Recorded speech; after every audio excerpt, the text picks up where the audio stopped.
Most noteworthy interview of this conflict, in my opinion. Okay. Oh, wow. This has 2 million views? Holy shit.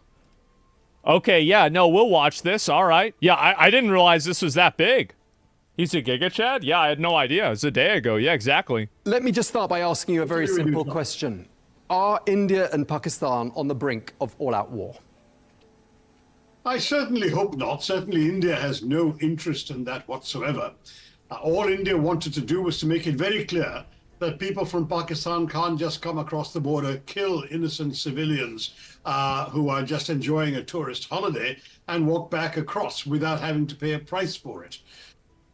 I think that's pretty fair. I do. I think that's pretty damn fair. So all India did was react in self-defense to a terrorist outrage. And India did so in an extremely careful and calibrated manner, and making sure they struck only known terrorist bases and headquarters. If they didn't strike known terrorist bases and headquarters, then why did they kill known terrorists?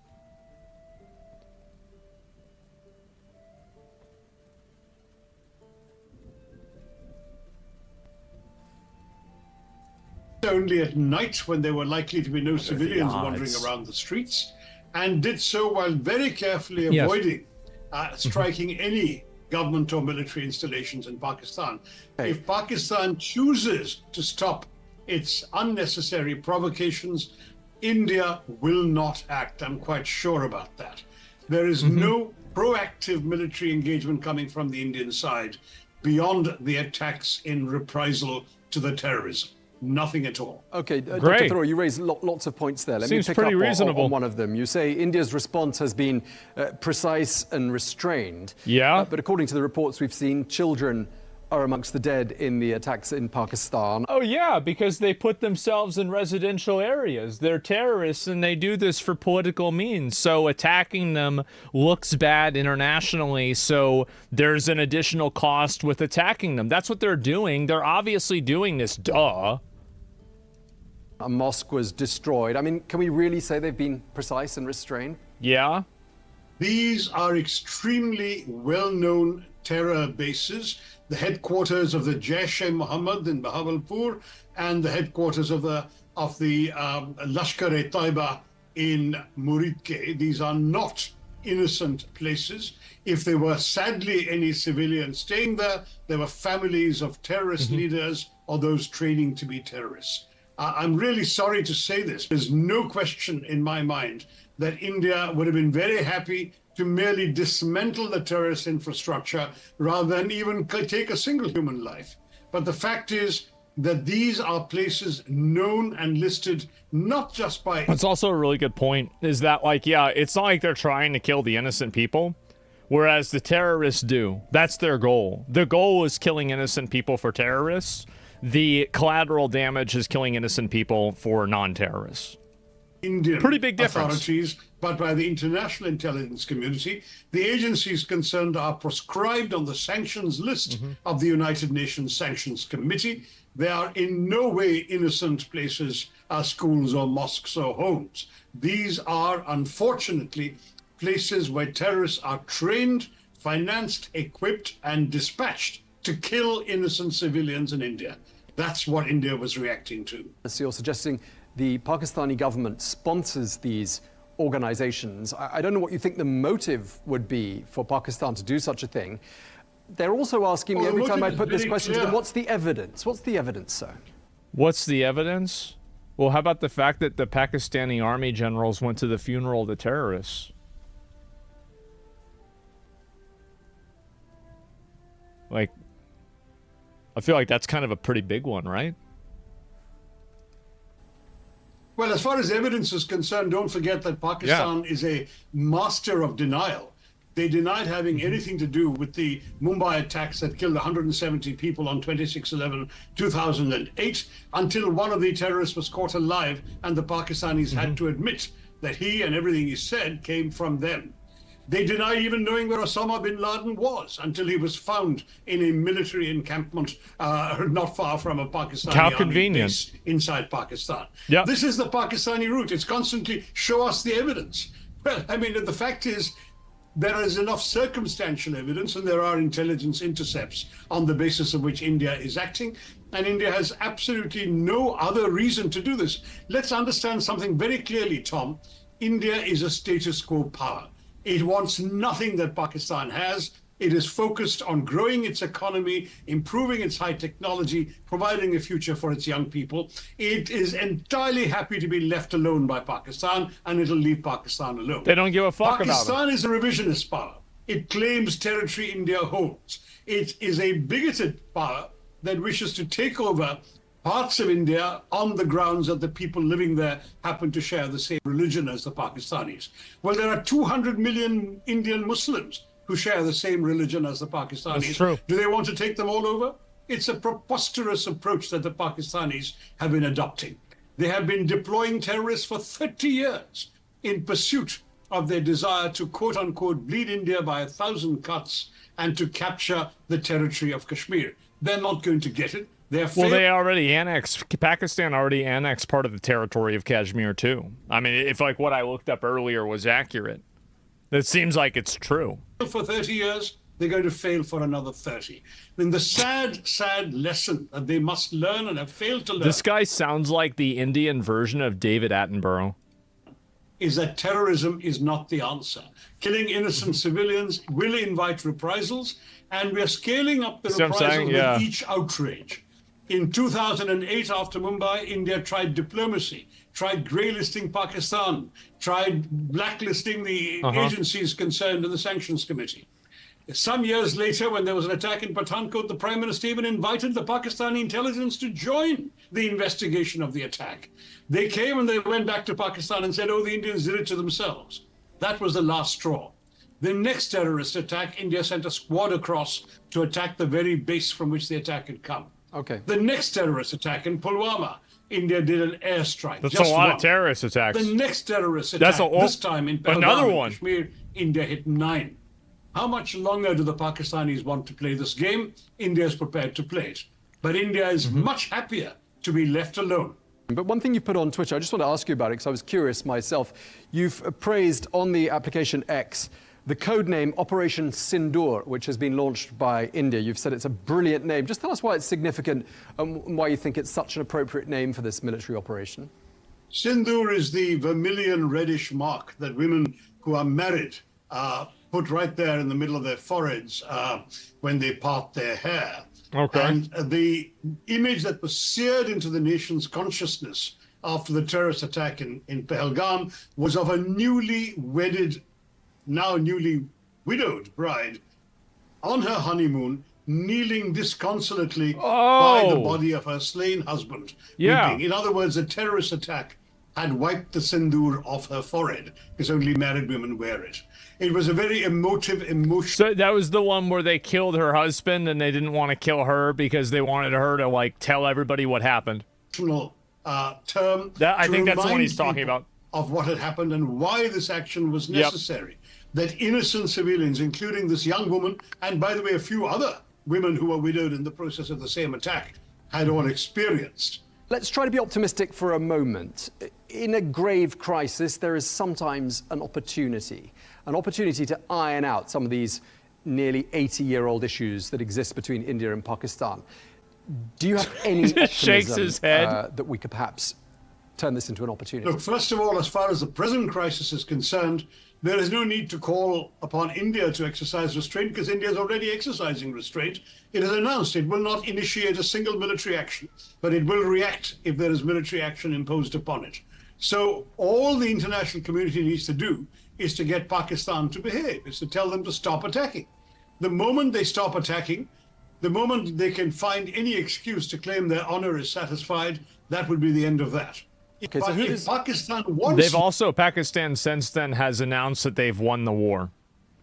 war, they will get it. Yes. And I think very few people They've doubt already- yeah, they which already of the won. two countries has greater staying power in a war. So that's on the present situation. I think the ball is entirely in Pakistan's court. They can stop any prospect of increased conflict now. India has not put a foot on the escalatory ladder.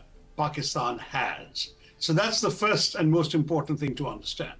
On the larger question, no, sir, we are not going to allow terrorists to allow Pakistan to get what they want, which is to internationalize the dispute and to provoke a negotiation or a mediation to get them what they want.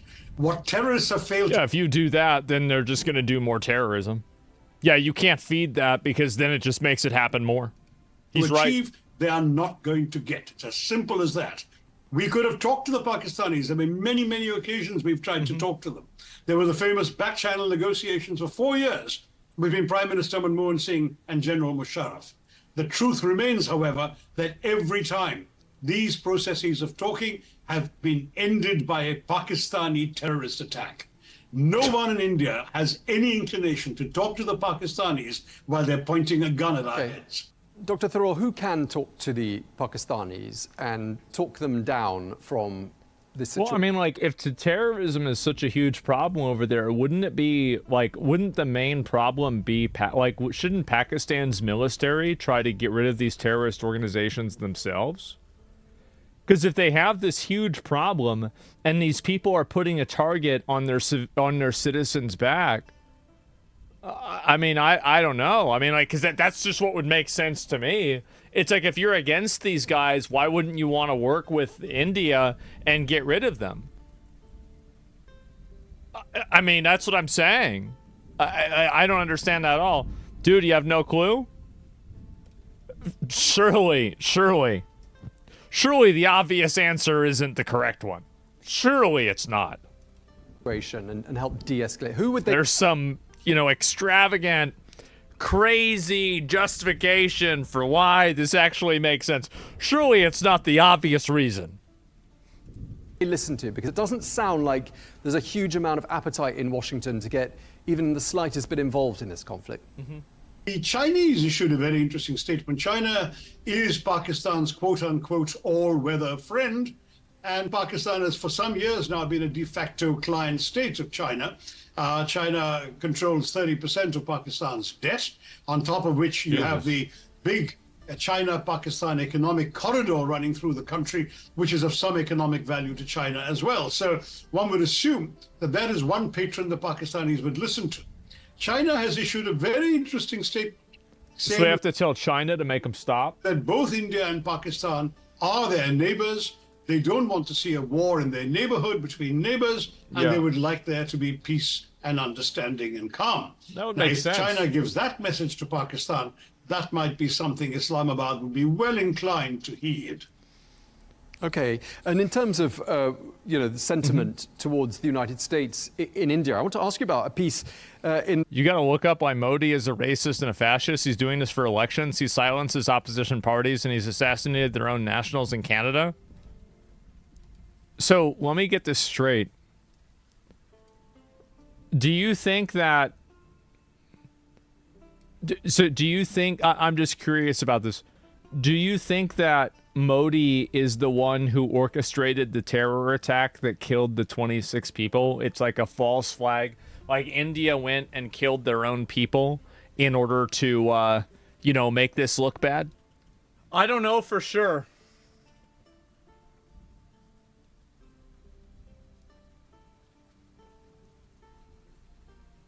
Well, if you had to guess, what do you think the probability is? Like, if you had to say, which side of the fence are you gonna come off on? Which one? Like, if you had to guess. I condemn the attack entirely. I'm with India on the losses of the innocent, but they blame Pakistan within the hour of the incident. You're not answering the question. If you had to fall off on one side of the fence or another, who do you think's responsible for the attack? Not Pakistan.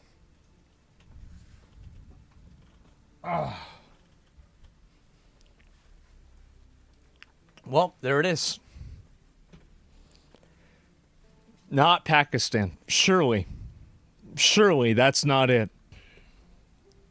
The Times of India online edition, it says, quote, the US Vice President J.D. Vance urges restraint, sparking outrage. That's the headline of an article. And it suggests that India feels backstabbed by the United States. And I just wondered whether that was a perception you felt and whether it's a widely shared feeling. As I said, I haven't actually seen that article, so I don't know what the author intended. But to my mind, we have already announced restraint. We have made it very clear that our operation was in retaliation for a terrorist outrage, and that was it. That it was, in fact, the word used in the public briefing was it was non-escalatory in nature, that India was not intending to escalate further. So you can counsel restraint all you like, you're preaching to the converted. On the other hand, tell the Pakistanis to exercise restraint, and that will be the end of that. It's Pakistan that somehow feels an obligation to somehow react further, having already initiated this problem with a terror attack. They want to continue to fire back at India. And as I say, if they do, India will have to give it back to them. We have our own self-respect. Everything about this is logical, and they haven't used a single bit of video game footage to justify the attacks. We haven't seen a single bit of Ukraine or video game footage coming out of India yet. But as long as I think that's notable. Pakistan decides that they're not anxious to have an all-out war, they will not be one. If, however, the Pakistani army, which is deeply unpopular in its own country, has decided that they actually do want a war in order to shore up their faltering and tottering image as the savior of the nation, then, of course, the Pakistani military will get what it wants. It gets what it wants in Pakistan anyway, and India is not going to lie back and take it lying down. Up until this point, has there been any saber rattling, nuclear saber rattling, I should say, on either side that you've detected? Well, they can't be on India's side because India has a declared, published, and long-established policy of no first use of nuclear weapons. So India would never rattle any sabers of a nuclear kind because that is the Indian policy. That's Pakistan, on the other hand, does not have such a policy and has implied that it would be willing to use nuclear weapons. So again, the ball is in Pakistan's court. You do understand that equivalence between the two countries on any of these grounds is completely false. You have a terrorist providing state and you have a terrorist victim state. You have a state that has refused to abjure nuclear weapons on their first use. You have another state that has absolutely refused to use nuclear weapons first. And they have said this, by the way. Like, I've seen them say this twice. So, I mean, there is no equivalence. There is no comparison. Okay, so where do you see this heading to? 100% on India's side. Yeah, I mean, I like personally, from everything that I've seen, it seems like Pakistan are liars and India are the ones that are being aggressed on. And it seems like Pakistan is sheltering and supporting terrorist groups that work in ways that the official military can't work. And I think that that explains why the military is sympathetic to them going to their funerals. That's the reason why. Like, I mean, so of course you think that? Yeah, of course. I mean, I don't know. Like, and also, by the way, I have this policy. This is just something that I've learned, like, over the years, is that when somebody lies once, you shouldn't trust anything they say. And if you're already lying about, like, what you're like planes that you're shooting down, if you're lying and putting up video game footage as, like, evidence of war, like this kind of stuff, like what is this, right? I'm gonna immediately not trust you. Like, yeah, dishonest Abe. Yeah, exactly. Like, yeah, once a cheater, always a cheater. Exactly. So never trust Trump? What does Trump have to do with it? We're not talking about Trump. Who's talking about Trump? Nobody's talking about Trump. What do you mean? Your predictions, Dr. Thoreau? Well, I'd like to predict that at some point, TDS, people in other capitals will tell Pakistan, you've fired enough shells, you've killed enough Indians, your honor is satisfied, lay off. And if capitals don't say that to Pakistan, and they don't say it firmly enough, and I mean particularly Beijing, then indeed all bets are off, and you might well see Pakistan are being tempted to escalate for very short-term military reasons in their country. I certainly hope it doesn't come to that, because in the long term, there's no way they can gain from such a conflict. They've already earned the opprobrium of the world as a terror-providing nation, as the hosts of Osama bin Laden, as the people who spawned the Taliban, and having as... Pakistan has never had a prime minister who completed their full term? What happened to him? No, that's bullshit. There's no way I would believe that. What? No, Pakistan has never had a prime minister who completed a full 5-year term in office since independence in 1940. What? This is the closest?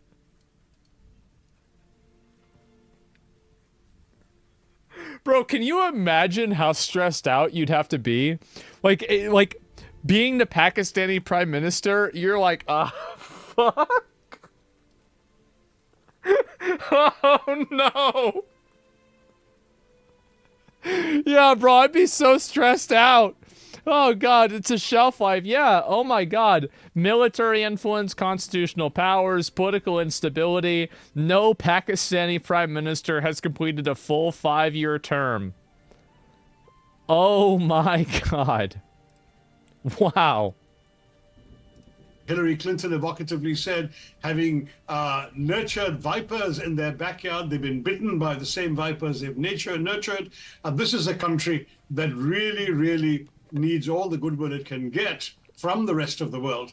And for that reason, what Pakistan needs to do right now is to stop its military provocations, do not embark on any further misadventures, and let this thing die down. India certainly does not want to prolong it. Just lastly, I mean, would you say in India there's unanimity on this issue right across the political spectrum? Do all Indians sing from the same song sheet here?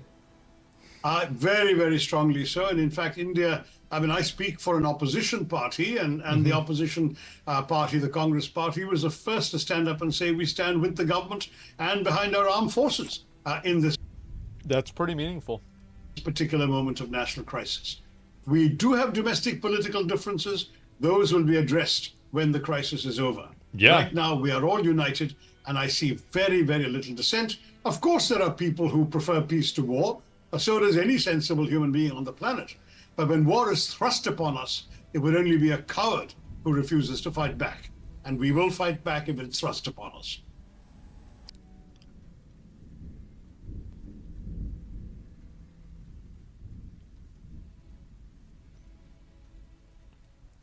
Man.